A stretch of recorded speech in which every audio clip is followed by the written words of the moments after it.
This is ContraZoom, where we go back and forth about film. I'm Dakota Arsenault. And I'm Rachel Ho. On today's episode, we are covering the 25th annual Fantasia Festival, a yearly movie fest based out of Montreal that covers the best genre films, specializing in horror, sci-fi, and thrillers, with an emphasis on movies coming out of Asia. We saw a bunch of films this year, and we're here to talk about some of our favorites. So, Rachel, how are you doing today? I'm good, thank you. Actually, I didn't know Fantasia is focusing on films coming out of Asia. I didn't know that. Yeah, well, originally it was called Fant, F-A-N-T, Asia. And so they were originally importing Chinese and Korean films and Japanese anime films. That was their specialty for the first couple of years. That's interesting. Had no idea. The more you know. Yeah. The more you know. Yeah. But I'm good, thank you. Well today? Yeah, I'm all right. good. Back on track. I'm good. How are you doing? I'm doing well. This was a fun festival. It ran for like a month. I know. It was both a bit of a blessing and a curse because I kept being like, oh yeah, I've got time. I'll do it another day. And then, also with so much time, it's like, oh wow, I can watch so many. So 100%. How did you feel about a festival being available online for a month? Like you said, it's a blessing and a curse. Like you have a lot of time, which is great. Like that's always nice. I mean, some of them, they just go by so quickly that you're just not able to. At least this one, you can spread it out and watch as many movies as you want to watch. But then, I mean, you can look at the date stamps of my reviews that went up, and it all got clustered around a particular time because, yeah, you just kind of procrastinate, I guess, is human nature. Or that just shows that maybe we should probably get better organized. But you were also doing the Vancouver Queer Film Festival, though, too. And that's hard to do two film festivals at the exact same time, even if one is like a month long. It's hard to do an overlap. Yeah, I shot myself in the foot a little bit there. But I still feel like I got a good gist of both of the festivals.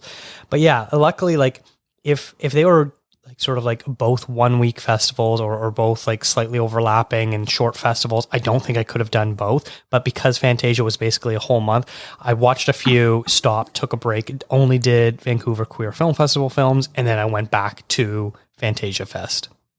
And that way it's nice. Like there's a lot of flexibility. And I guess too, because it was more online, like it would kind of suck if, I mean, neither of us are located in Montreal, but if you're trying to go in for the festival, you would really have to time like what days you're going to stay over and things like that. Whereas something like TIFF, for instance, because it's so clustered, you could stay for the whole festival if you want to, because it's pretty reasonable. But I don't know how many people would stay in Montreal for a full month just to catch everything at a film festival, unless you're very committed to Fantasia. So in a way, like having it online was pretty good for that. Yeah, absolutely. I agree with that. Now, I think we should continue with our usual tradition of covering film festivals. What did you think of the film festival? What did you think of their portal? How was the selection of movies? All that sort of fun stuff.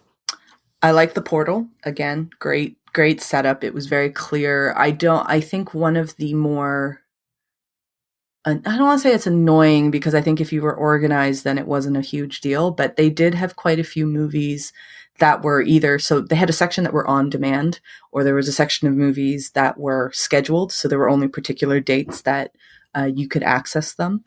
And, if there was a particular film or title that you were looking for, that probably wasn't a huge deal, but it did make it a little annoying where you see one, you go, oh yeah, I really want to watch that. Then you go a week later and you're like, oh, that link expired. Excellent. So you can't watch it. But I liked the variety of the movies. Like this kind of a film festival is pretty much up my street because it's, sci-fi and action. I actually didn't end up watching too much sci-fi, funny enough, but I like the type of movies that Fantasia is going for. So that worked for me. How about you? How'd you find it? Well, this was your first time, right? Yes. Yeah. It was my first time doing Fantasia. Yeah, it was my first time too. I agree with a lot of what you're saying.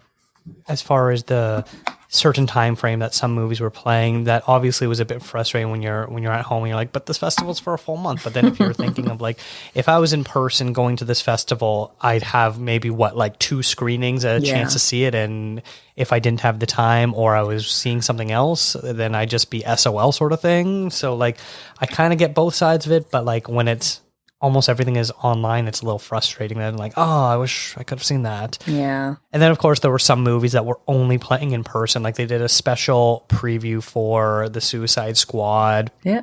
Because James Gunn has premiered a few of his films at Fantasia. So I think that was him returning the favor a little bit. And there was the new Nicolas Cage movie, I really want to watch that. Ghosts of Sion or something like that. I don't remember what it was called. That was only in person, and that one sort of seemed completely bonkers that I would have been absolutely down for watching as well. But yeah, overall, I'm not a big horror genre person, as people that listen to the show know by now, but I've slowly been kind of dipping my toes into it and trying to watch more. And so I was very interested in a lot of the stuff that was playing. Some of the stuff just wasn't really up my alley, but overall, everything that I watched, I think I enjoyed very much so. So I have no complaints about the actual selection. It, like when there's, I don't know, how many movies would you say we're playing? 50, 70 movies? Yeah, and quite a few. Large handful I saw, I enjoyed most of. Like that's going to be any festival. There's going to be stuff you're interested in, stuff you're not interested in. So I found the stuff I was interested in. Yeah, I was going to say, when you do film festivals, it's always a bit of a mixed bag because you just never know. Like something, the description could sound amazing or the description sounds kind of off. Like, I mean, we're going to get to a movie where both of us kind of read the description and went, I don't know. Like it's a bit off. And then it turns out to be a great movie. Like, and then the reverse of that is true. One thing I do want to add though about Fantasia is I really liked how kind of 2 feet diving into or jumping rather into the deep end with the online component. Like they did a lot of stuff of putting the Q&As on YouTube, doing like live streams of it, and they're there for anybody who wants to watch them still. Like I watched a couple of them. They're pretty interesting with some of the directors and some of the actors of different movies. And they did, they had kind of parties and like on digital parties and stuff like that. And I thought that was like a really good effort, especially considering it's still not, a lot of people still aren't comfortable traveling.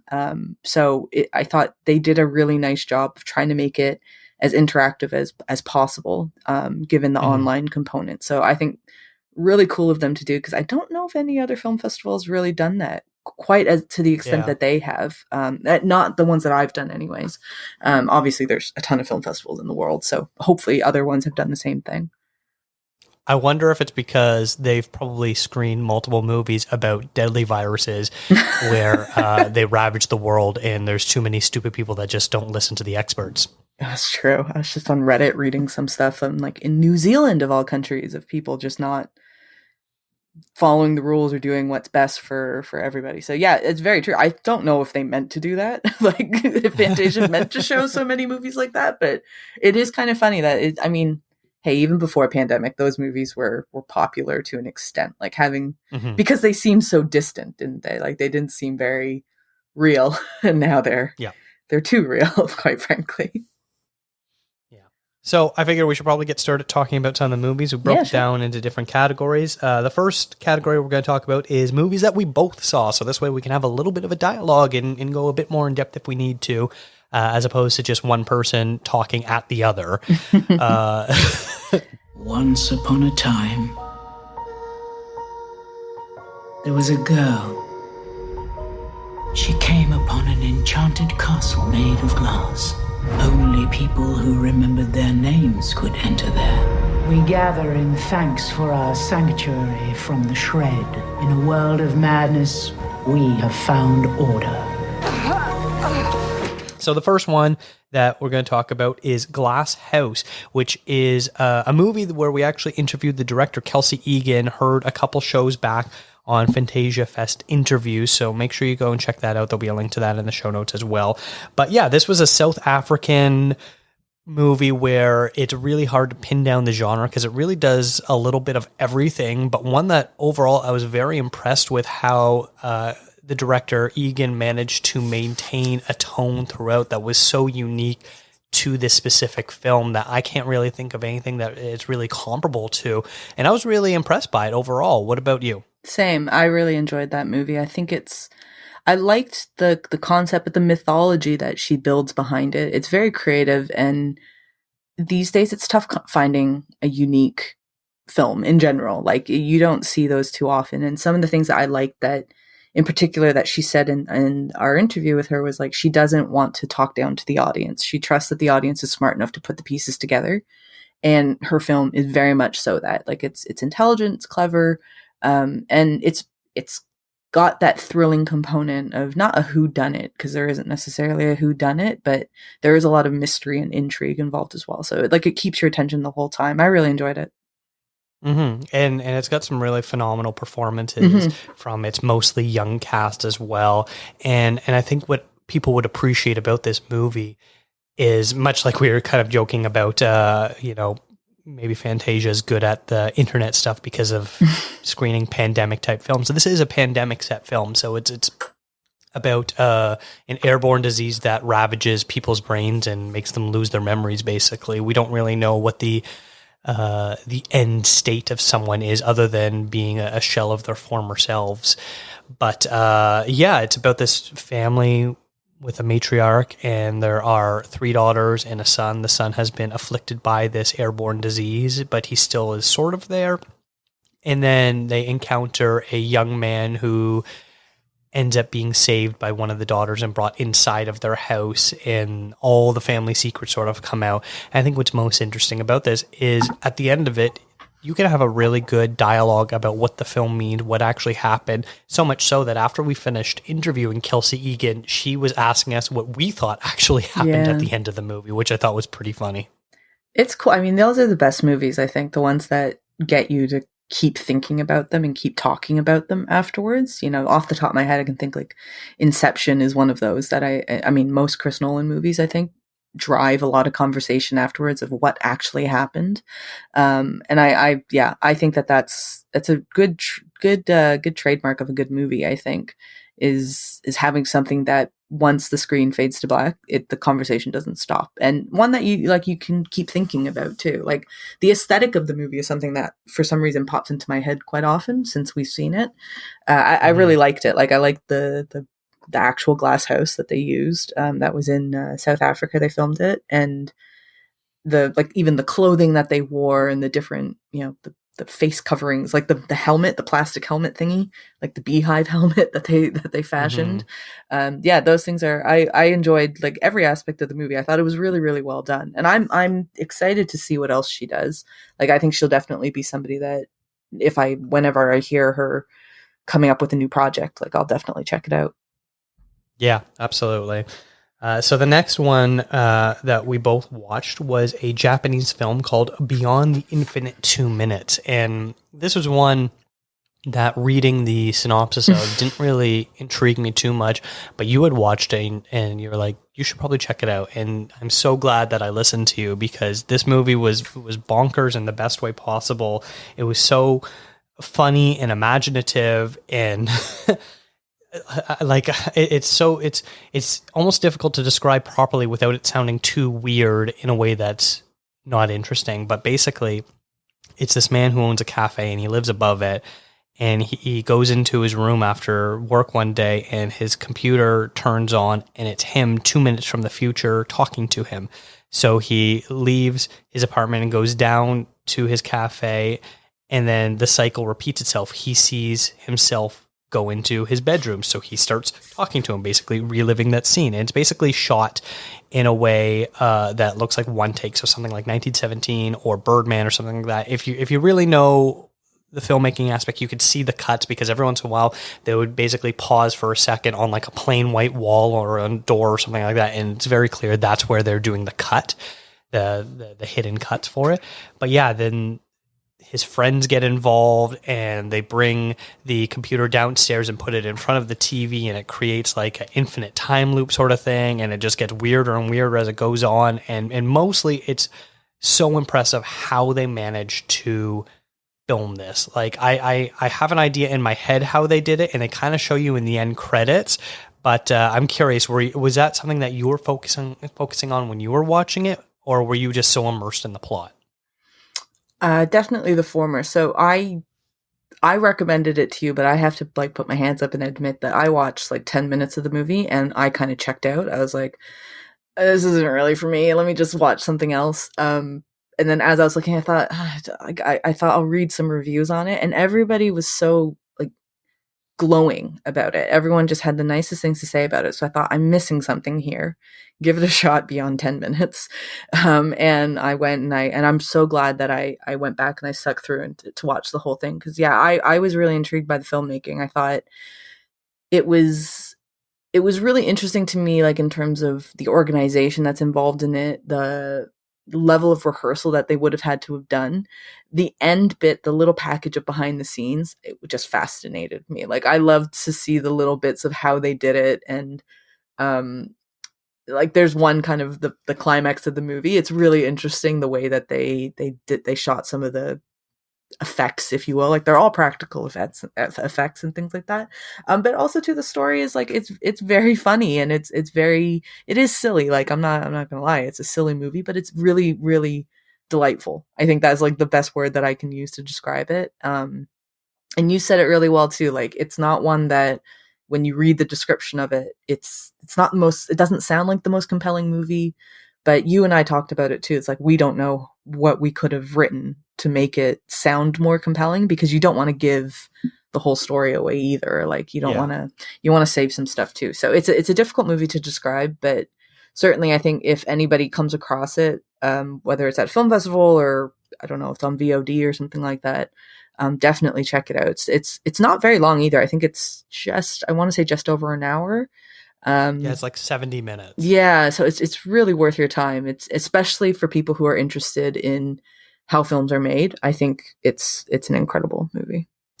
Yeah. I really agree with all that. And I think the most impressive scene, I would say, is when it gets to the point near the end where they manage to create a feedback loop of about like 8 or 9 moments, because each time the computer is there, it's adding an extra 2 minutes. So they managed to get it, I don't know, like 20 minutes into the future, basically. And you're watching this, and it's just so impressive how certain screens will be showing different things, and you're waiting for how they're all going to connect, because eventually everything that you see happen in the future, they do it themselves. So it's just so interesting how they managed to do all of that, and the camera angles are like, it's phenomenal. And should add, it's the director. It's his first film. Like it's his first feature film that he's I actually think it might be the first thing he's directed, period. Like I could be wrong about that, but and also shot on an iPhone. Yes. Like, I saw that in the credits. Yeah. Yeah, I was watching it and I went, he's just holding an iPhone like on a tripod thingy, like one of those handheld tripods. I thought that's incredible. And I think it's one of those movies that when you describe those little bits, like, oh, it looks like it's shot in one take. It's the director's first movie. It's shot on an iPhone. There's, all this kind of stuff. It sounds kind of gimmicky. And it could be, like, it could have easily been a gimmick, but I think it's one of those that it's a gimmick, but it works really well. Yeah, I agree. So the next movie I want to talk about is one called Art Kabuki. This was one that I thought was going to be a documentary, but it's not really.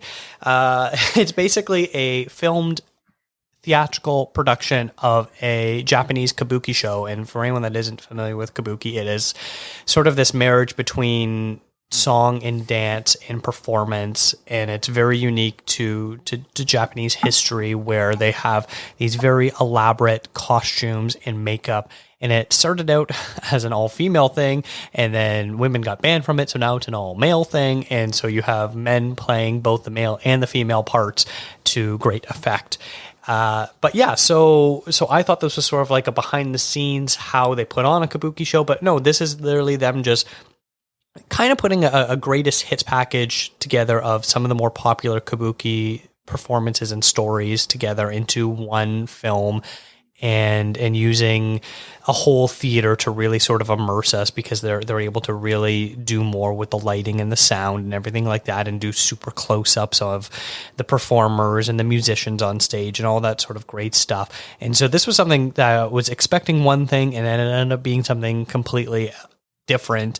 But you reviewed this for POV, I believe. Would you classify this as a documentary? Because I don't know if I would. It was labeled as a documentary, which, you could talk maybe to my editor at POV and see if they later on would have had agreed to post it had they realized what it was. But, it's tough to say. Like, it's one of the, it's kind of like, I don't know if we talked about it on the podcast or if it was just you and I talking, but we were saying like Hamilton, right? Like, what is Hamilton? The stage production that they showed, it wasn't a movie. Like, it couldn't contend for the Oscars. It wasn't TV necessarily, because it wasn't on TV. So what is it? And I guess documentary is the only place to put it. Like, I've actually never really been too into watching, I guess, cinematic takes of live performances. I know that a lot of different artists, like singers, do them for their concerts. I don't know what those are considered to be, if those are their own genre, or if you have to put them into a category like film, TV, documentary. What is it? I don't know if I consider it a documentary, but it was enjoyable. Like, I think it's cool, like how Japanese culture tends to be very ancestral based. Like, they're very proud of their culture and their history, and quite precious of it. And I think it was cool that they did it, like they were using pretty modern cameras and very modern shooting techniques to show this. So it's kind of like a nice juxtaposition between the two, like the medium and what the actual performance is.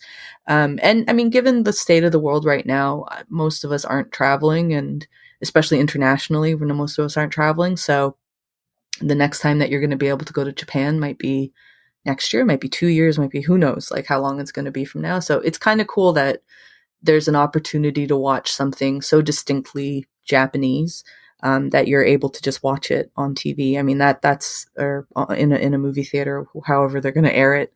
I thought that was probably the coolest thing about it, is that, yeah, it's not quite a documentary, but gives people an opportunity to see something that might not normally have been accessible to them, pandemic or not. To be honest, not everybody can fly to Japan.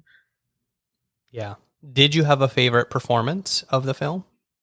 Good question. I feel like I watched it a long time ago now. I'm putting you on the spot a little I bit. know. I'm trying to think of them. I don't really. How about you? What'd you like? Mine was probably the Four Directions performance, which was at the very beginning. So it was a performance basically celebrating the gods of each of the cardinal directions, north, east, south, west. And so they had one of the dancers and one of the musicians. And so I liked how they were able to sort of make each one so unique and individual by playing with the different types of music that they were able to make from a single instrument. So whether it was a drum, or I'm blanking on all the different instruments that they have. They had a ton, traditional names. But yeah, just the way that they were able to sort of do that one-on-one companion piece of making something very unique. And that was one that I really liked. Yeah, I think I'm going to have a cop-out answer. And I just say, like, for me, I don't know if it was any particular story within the Kabuki. I think I really appreciated just the kind of the details that are in it that you might not be able to see if you did go to watch it live. Getting a real close-up at the makeup and the set design and the costumes. That for me was the standout, not necessarily the story, which might show maybe that's my ignorance on my part. No, that's totally fair. Like that was a real highlight of the film. Like, yeah, it's hard not to be so impressed by the talent and the skill on display and how everything sort of comes together in this beautiful piece of work. Yeah, and it's cool because it was shot at the beginning of lockdown in Japan, and it was just a bunch of artists who didn't have work. Like they couldn't work because theaters were closed. So it's a nice. We talk a little bit. We've talked a little bit here and there, especially with the pandemic type movies. And this is kind of a nice show of what some artists were doing when things did shut down. And I think that that's quite beautiful in its own way. It actually leads very nicely to the short film that I think that you want to talk about next. Yeah, so let's transition over to that. And the last one that we both saw was a short film called Last Night at the Strip Club. The last night I worked at the club, I danced my last set. I just wasn't feeling it. I didn't want to be there anymore. Not in a pandemic. It just didn't feel safe. So I got my things together, got on my bike, and went home.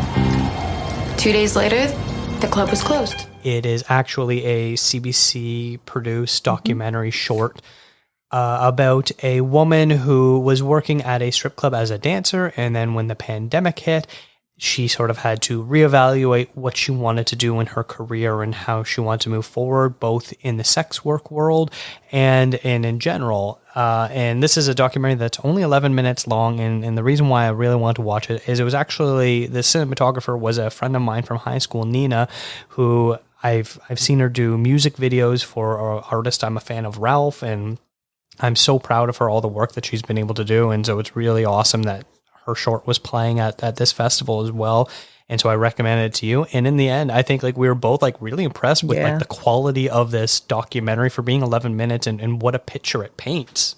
100%. Like it was a creative way to tell the story too. Like her putting on her makeup, and I mean, that's a very YouTube vibe, right? Like a very beauty community of yesteryear. If anybody watch those videos, you'll know what I'm talking about. It's like a girl just kind of sitting in her bedroom, putting her makeup on and talking, about her day or what was going on with her.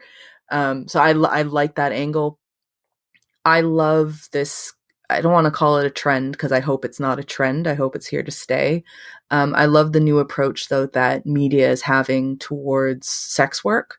I think that it's cool and very emboldening that we've got sex workers who are able to take more agency into their work and not be, not and have full ownership over what they do with their bodies and how they sell themselves. And OnlyFans was in the news the last few days about wanting to ban sexually explicit material content is the best word to say it, and they've since reversed it. But I think that there's a nice emerging new wave of thinking that we can create safe spaces for sex workers to work in and for them to use the media in the way that they want to do it. And so hopefully what that does is promote a healthier attitude towards sex work, but also creates a healthier environment, a safer environment for them to work in, and hopefully cut down on any exploitation or any non-consensual sex work as well. So I loved it for so many different reasons. It's funny, it's really well done, it has a great message in it, to the point, and again, another example of what some people were, creative people were doing during the pandemic, and which hopefully is inspirational to people. And it's interesting because it almost doesn't even feel like a documentary. Like I don't mean this in a negative way, but it's staged in such a way that it just feels like it is somewhat like it's a documentary in the sense that it's a real person telling her own experiences, but it's not a documentary in a traditional way. It's not like, here's a talking head and here's archival footage and here's, photos and things like that.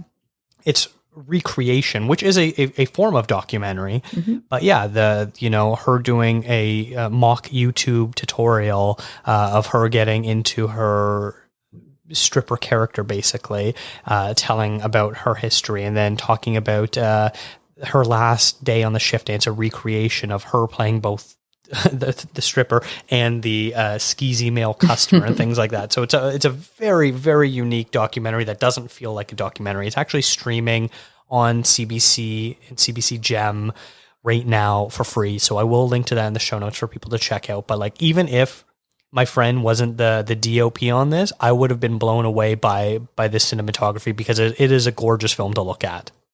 I'm glad your friend was the DOP though, because we might not have watched it otherwise. Not to say that it wasn't like compelling, but we were, as we said from the very top, both of us were quite busy, and so there was a lot of stuff to watch, and it was a good one to have on our radar. And there was something else. Yeah, it was a good one to put on our radar. And I'm really, really, really glad. Oh, what I was going to say was I didn't even think about it being a documentary until you just said it.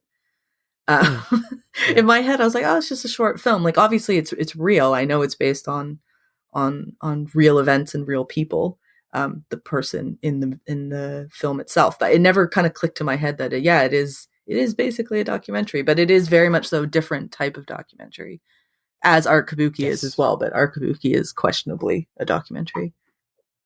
Yes, I agree. So definitely check that out. It's a Canadian short film. Like I said, I'll link to it in the show notes for people to check out, but it is free on CBC Gem and CBC.ca. So now we are going to very briefly sort of touch on some films that were playing during the festival that we have actually seen and covered during other festivals. The first one being Alien on Stage. I mentioned at the beginning of the episode how we interviewed the director of Glasshouse. Well, we also interviewed the directors of Alien on Stage. And so I rewatched this movie, but we watched this during, it was South by Southwest, wasn't it? It was, yeah.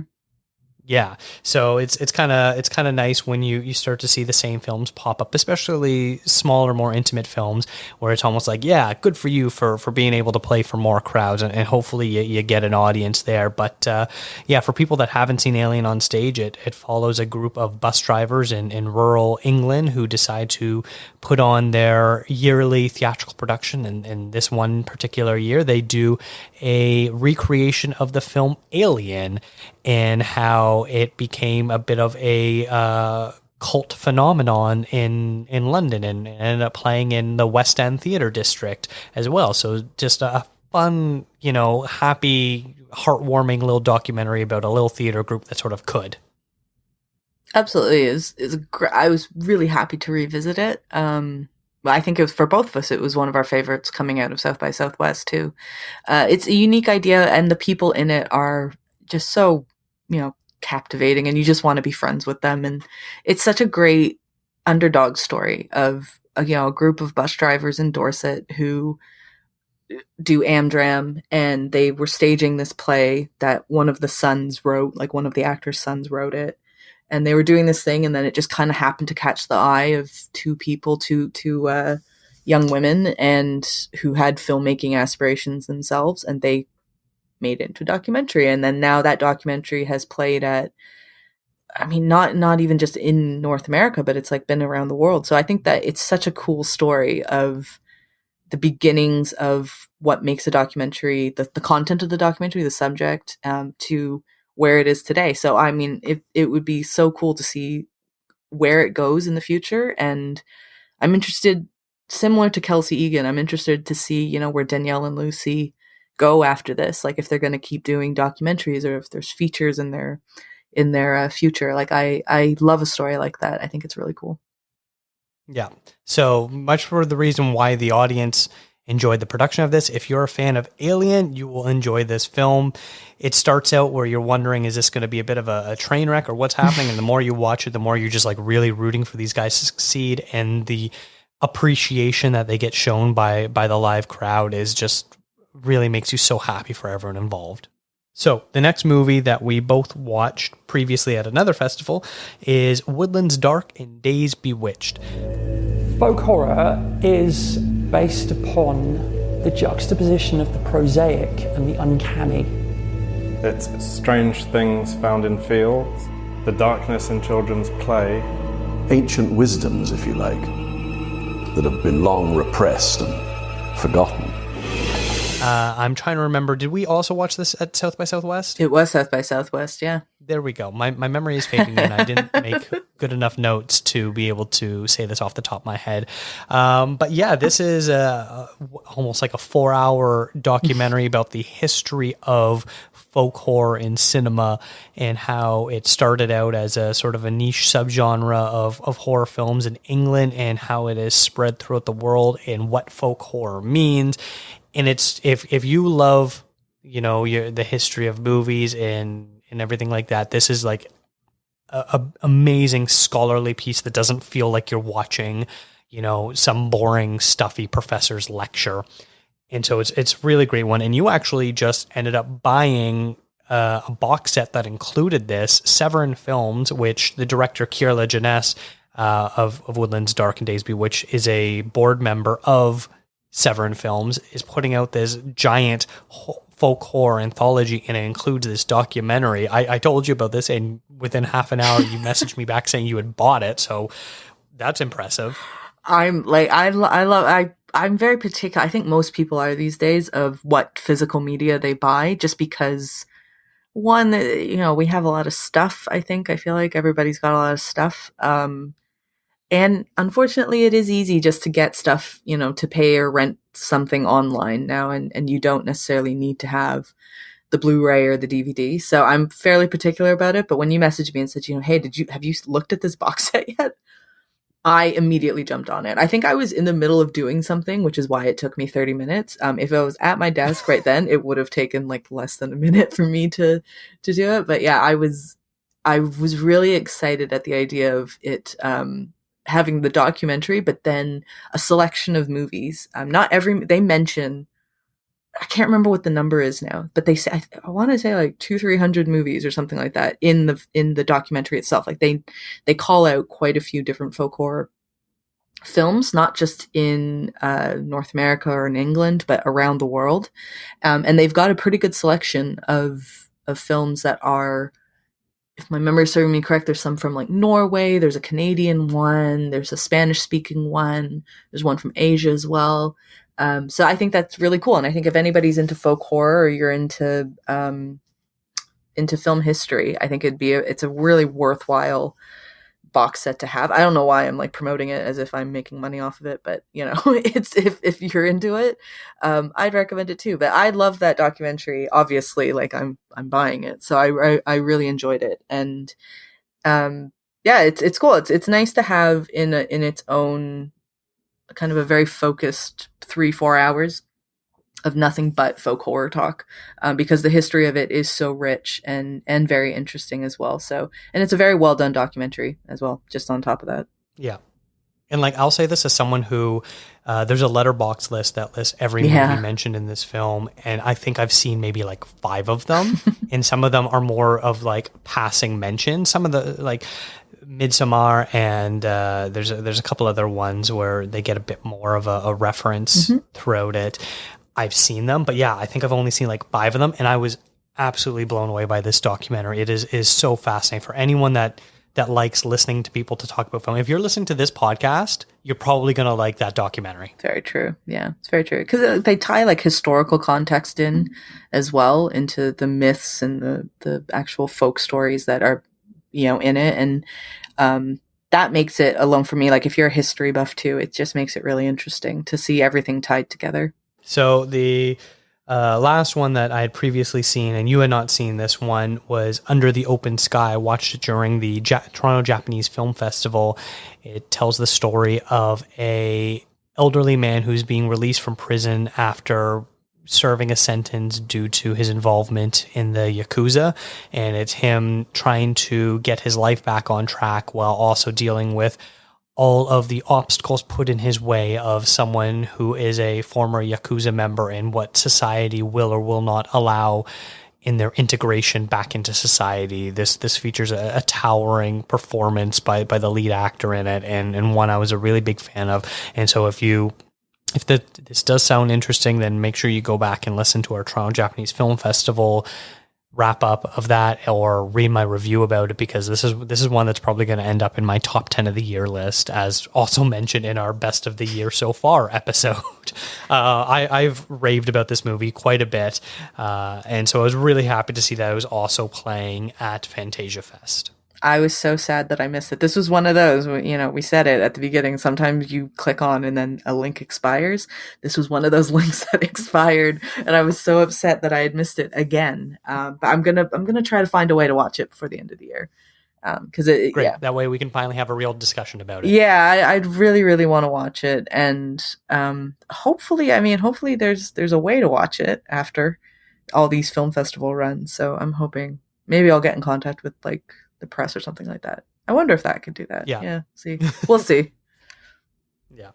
All right, so the next section is we're going to kind of talk about movies that only one of us saw, and the one that I want to talk about is a film called Tombs of the Blind Dead. This is actually not a new film at all. One thing that's very interesting that Fantasia Fest does is they also present remastered films. So this is a 1970s early zombie film where it was made in Spain and Portugal. So it's a Spanish language film, and it's only came out a few years after George A. Romero's Night of the Living Dead. And so the zombie genre still was very new and the rules were still being written.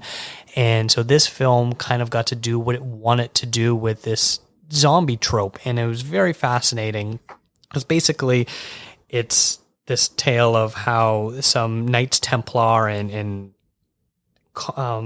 Inquisition era Spain, how they wanted all this power and live forever, so they would eat people alive, and then they were banished, and then I'm assuming they were eventually somehow buried, but they are now these skeletal figures that come out at night and look for humans to eat, and they find some, and then when they eat these people, they turn into zombies that we know of. So it's sort of an interesting play where we've got these sort of skeletal creatures that eat people, that they're not quite human, they're not really zombies, I don't really know what they are, but they turn people into zombies.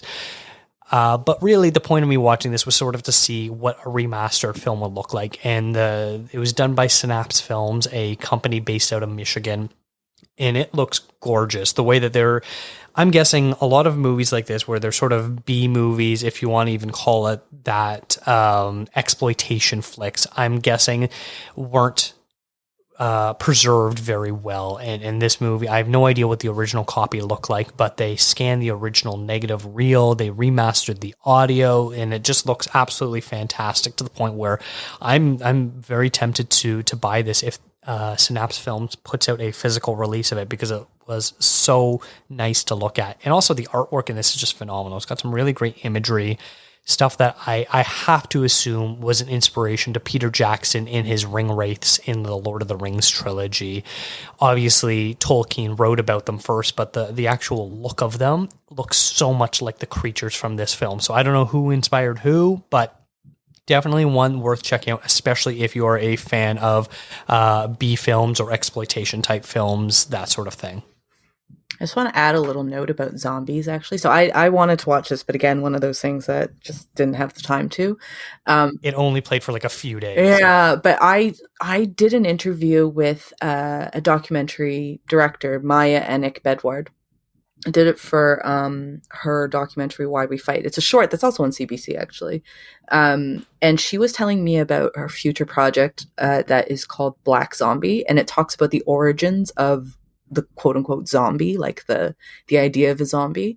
And it actually comes from Haitian folklore, and it's a representation of slavery. Like, it's a metaphor of slavery. The zombie was initially meant to be like an enslaved person. So there's a land, there's a master, and the master turns people into zombies, and then they make them toil the land forever. Like, they just work on the land forever.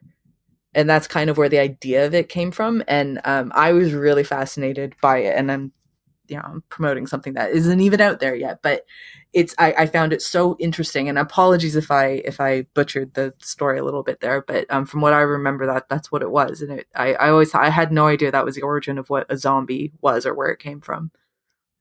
Yes, yeah, I probably should have also talked about that in my review and stuff like that. I am aware that the historical implications of zombie creatures definitely go back much further than the 1970s and George A. Romero. He did not invent it.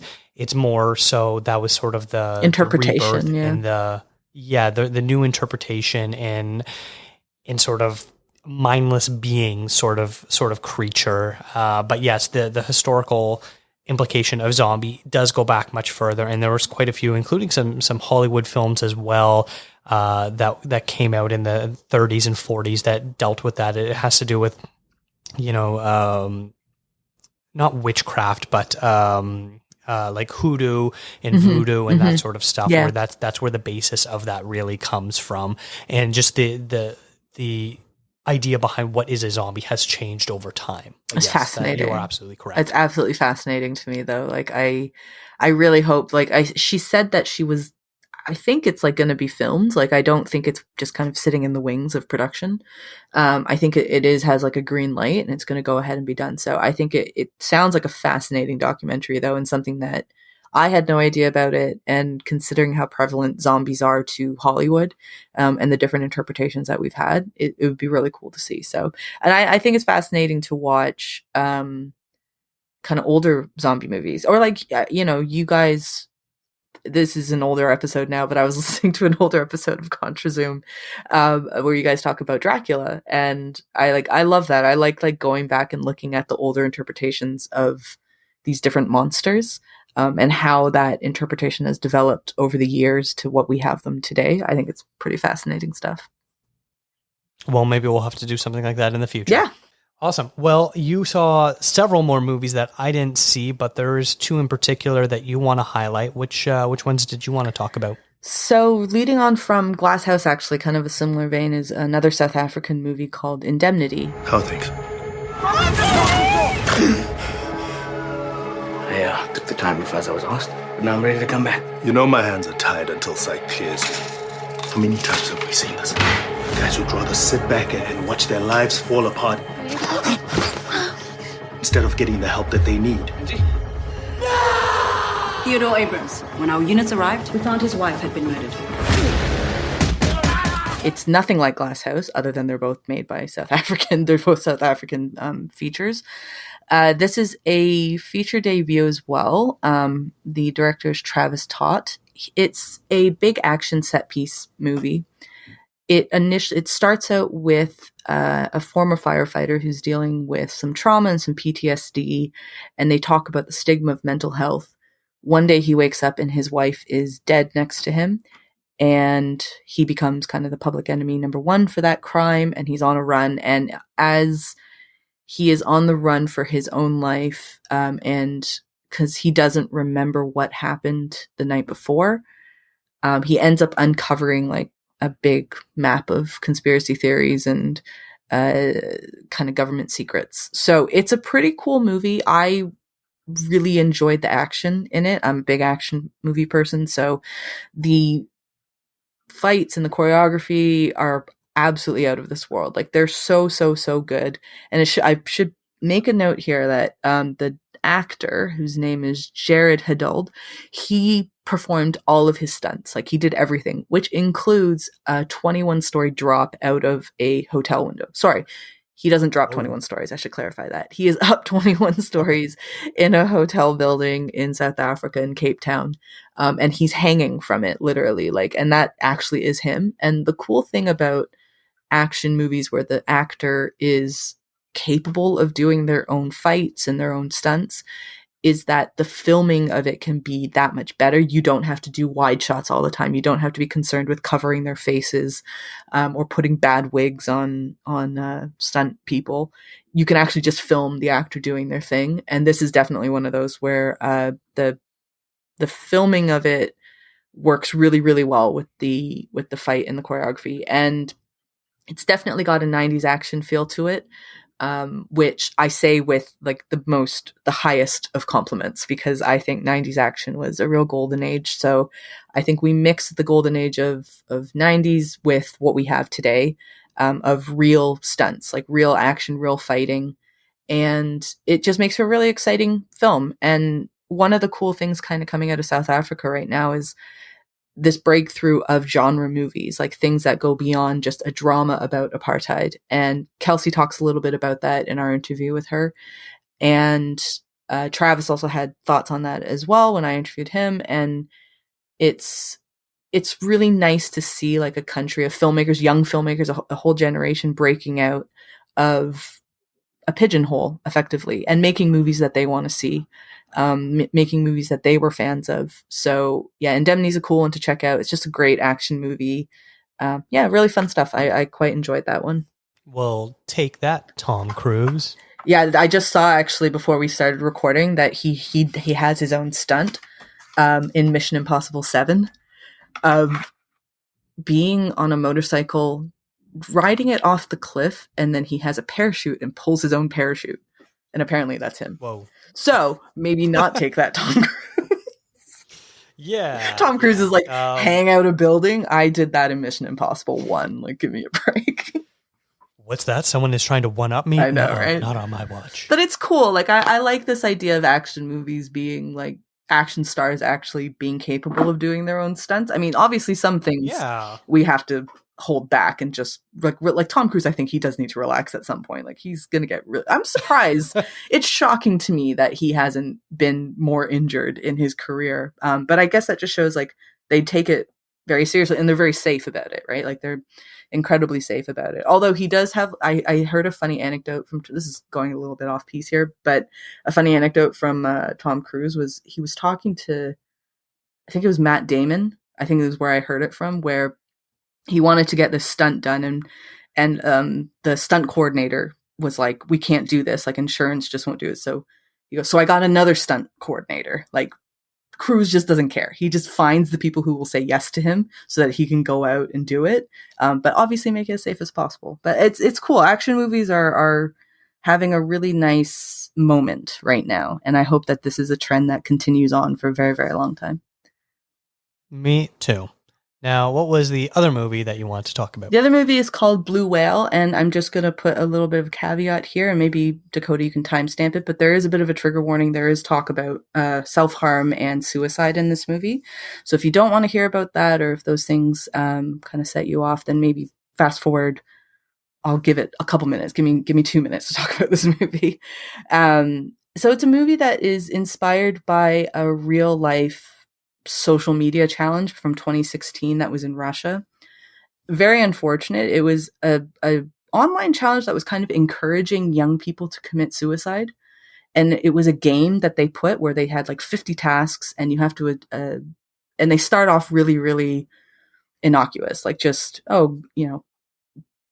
paint this or do this. And then it slowly and progressively becomes more and more dangerous, including, cut yourself and on video and show it. And then the last task, if you will, was kill yourself.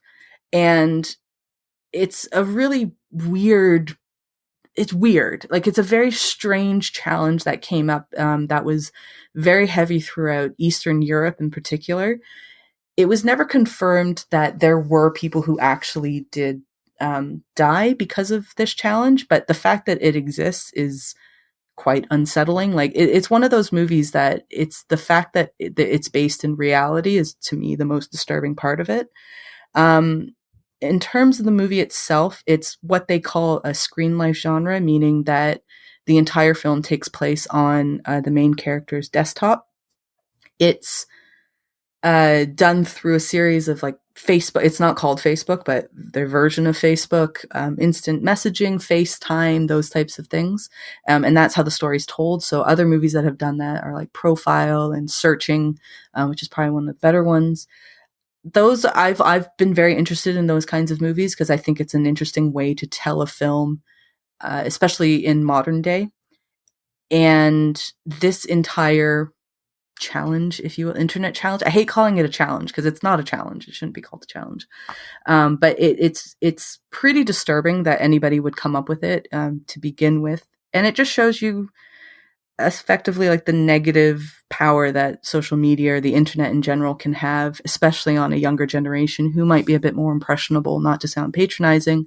But we've all been there. We've all been young. So it's an interesting movie if you're able to kind of stomach the content of it, or at the very minimum, you could go and look up kind of what inspired it, because it is an interesting social concept, I guess, and like a bit of a disturbing snapshot of where we are as a society.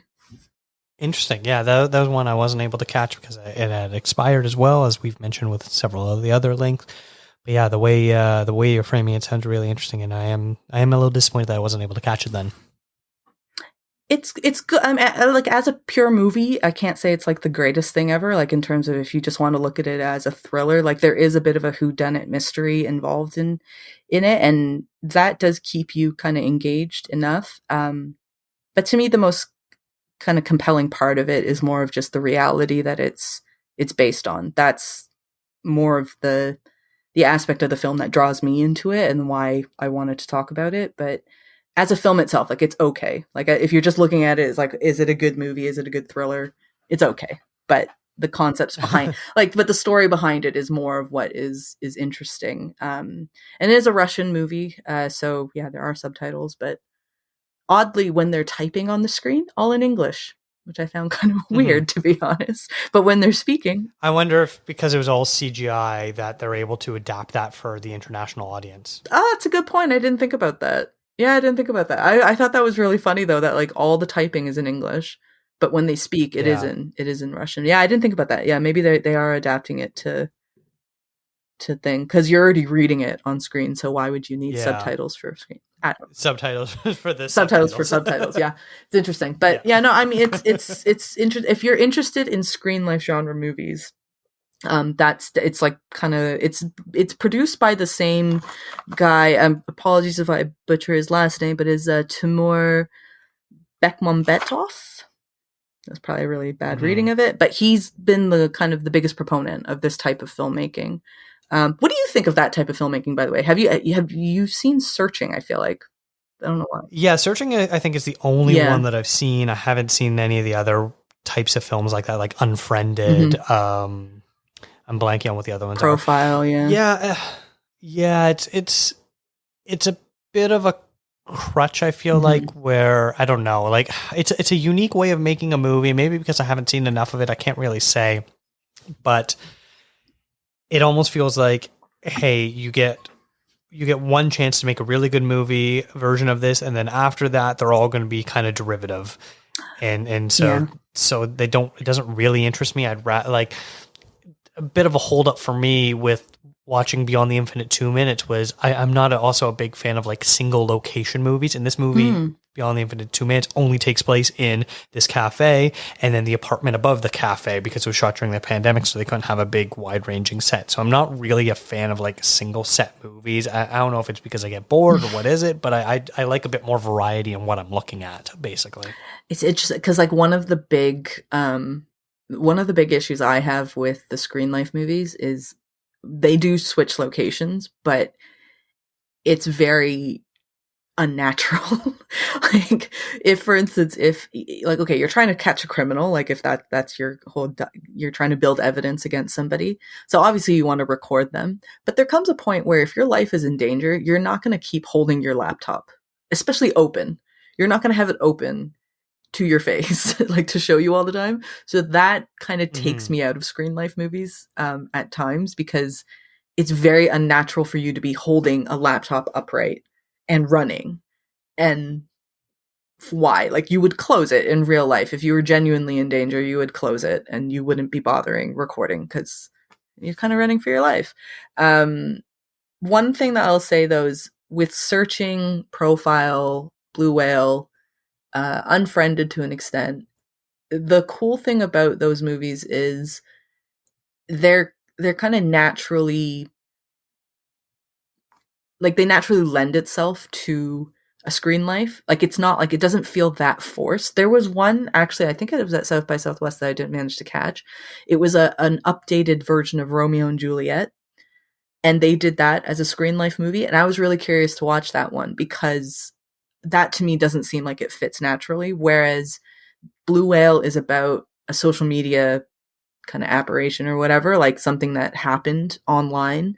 Searching was a man, his like John Cho as a dad, trying to figure out where his daughter is. And then you have Profile, which again took place over Skype. Like it was a true story about a journalist and who connected with the extremists and ISIS extremists, and it was all done on Skype. Like in real life, that's how the story planned it. That's how the story was in real life. So those types of things work well, I suppose, for Screen Life. But yeah, you're right. After I've seen like a couple now, I've seen actually quite a few now. They do feel really derivative of each other, and I just kind of feel like I'm watching the same movie at times. Yeah, that's completely fair. All right, so now we're going to kind of move on and talk about a bit about the awards. Much like every other festival, Fantasia Fest does give out awards for the movies, and they had different juries for different prizes and things like that. So I'm only going to highlight the awards given out to movies that we have seen. Some of them we didn't actually end up talking about. So if you have any very quick thoughts on them, then we'll share them. But other than that, I'll just kind of quickly skim through it. Best screenplay went to Mark O'Brien for The Righteous, and that was one that I was hoping to see, but you ended up seeing. You were kind of mixed on it a little bit. And I know you were kind of wondering, were you the one missing something since all the reviews seem to be so positive for it? Yeah, I feel like I missed something on that one. Everybody loved it. Like, I think genuinely everybody in the festival who watched it really loved it.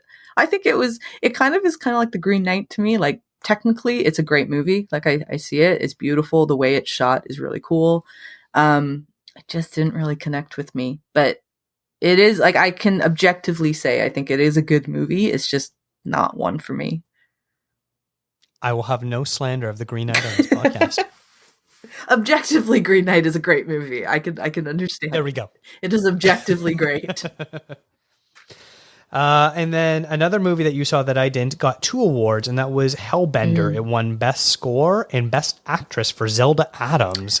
Can you sort of briefly talk about either of those things? Score, yeah, 100%. It's incredible. Like, the Hellbenders, it's a very family, or it's the Adams family, which I thought was kind of funny because they do horror movies.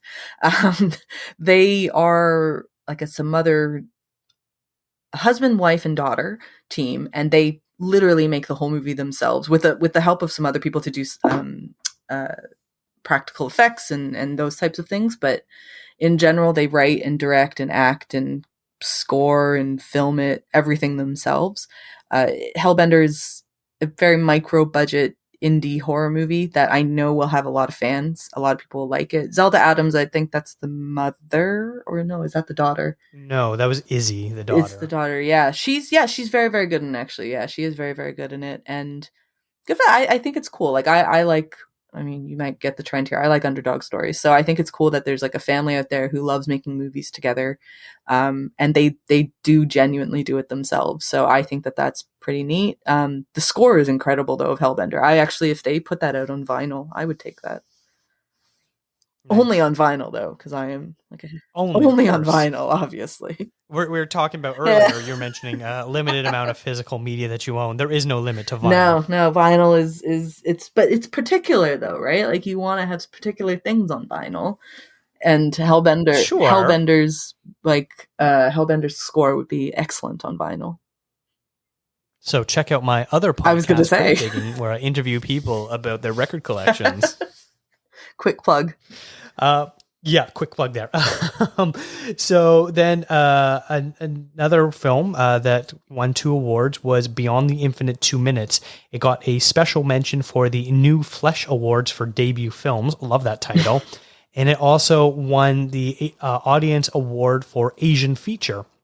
So yeah, I'm very happy that I got both of those. Yeah. I'm obviously, I don't know how many of the different movies were by debut filmmakers, but I'm very glad that this one, which very clearly showed the director's stamp of what they were trying to do. The director's name was Junta Yamaguchi, who clearly had an idea of what they were doing. And like, I almost want to say this during our review of it, where if you thought Tenet or Inception were kind of hard to follow at times as far as writing a script out, I cannot imagine what it was like writing the script and directing Beyond the Infinite 2 Minutes, because it just kind of blew my mind.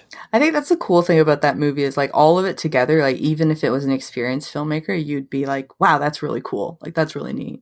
Then you find out that it's his first movie, and that's just kind of mind blowing that like out of the gate, you're going to be that creative and that innovative is pretty impressive. So how long until Christopher Nolan buys the rights to this film so that way he can remake it? I mean,